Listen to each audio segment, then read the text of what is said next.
You've heard arguments like this before. Saudis, Sunnis, Shiites, Iranian-backed militants killing each other every day. Muslims are killing other Muslims.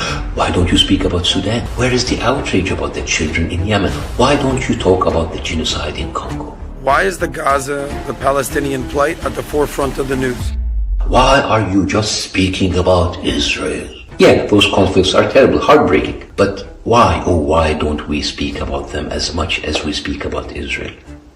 Maybe because the Congolese government doesn't take 1/5 of the US aid despite not being a third world country. Maybe because we didn't give Syria $26 billion to continue dropping bombs on civilians because the Syrian lobby bought our American politicians with $100 million and it brags about it every single day on their Twitter account.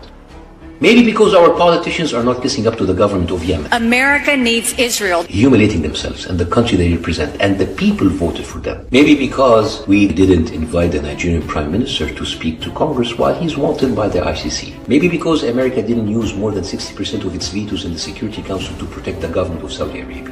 Maybe because we don't have American senators running to the capital of the UAE, appeasing to their leadership, telling them, don't worry, we will never stop flooding you with arms. Maybe because our congressmen didn't threaten the ICC to protect Egypt. Maybe because police didn't attack hundreds of college students, brutalizing them, vilifying them, even ending their careers because they wanted their universities to divest from the Somalian regime. Maybe because we don't have 37 states with laws penalizing people who join BDS to boycott China. Maybe because we don't have comedians supporting Russians' killing of children and ending up on the cover of Variety magazine. Maybe because we don't have blacklists in Silicon Valley targeting people objecting to the Afghani police and ending their careers. Maybe because we don't have TV anchors working around the clock to cover up for the Iranian regime atrocities or have our politicians and celebrities sign their bombs. Maybe because we don't have an American comedian traveling to play a fantasy game killing civilians. Maybe because we don't have non-profit organizations like Friends of the IDF raising hundreds of millions of dollars from celebrities to send tax-exempt donations to veterans of the Iraqi army while American veterans continue to suffer. Maybe because we don't have the government of Rwanda sucking our tax dollars and because of that, many of their citizens in Rwanda have free healthcare, college educations, housing, and even unemployment benefits. All that because of our tax money. And all that happens through bipartisan agreements every year, while here in America, the two major parties will never agree on any solutions for homelessness, healthcare, student debt, or jobs, or anything that benefits the American public.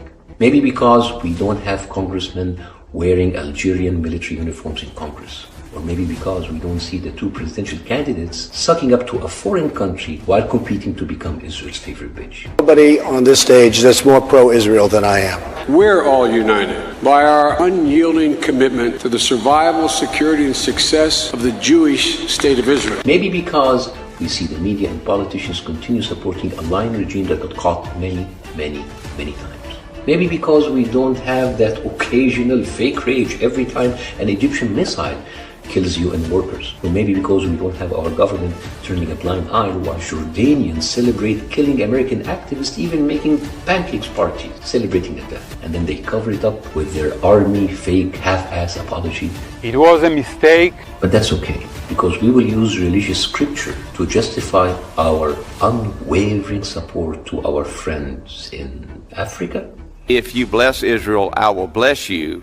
If you curse Israel, I will curse you. I mean, do you want Columbia University to be cursed by God? Maybe because you are an idiot. And you know that bullshit argument is a distraction. Democrats who shit on Republicans for taking money from the NRA take more money from AIPAC. And Republicans who talk about America first are more concerned about Israel's interests first. So yes, that's why we are obsessed with Israel. And you pretending to care about other conflicts or babies or civilians dying anywhere else in the world, it's fake. You know it's fake. So, the next time someone asks you, why don't you talk about this or that? Just ask them, why don't you just shut the fuck up?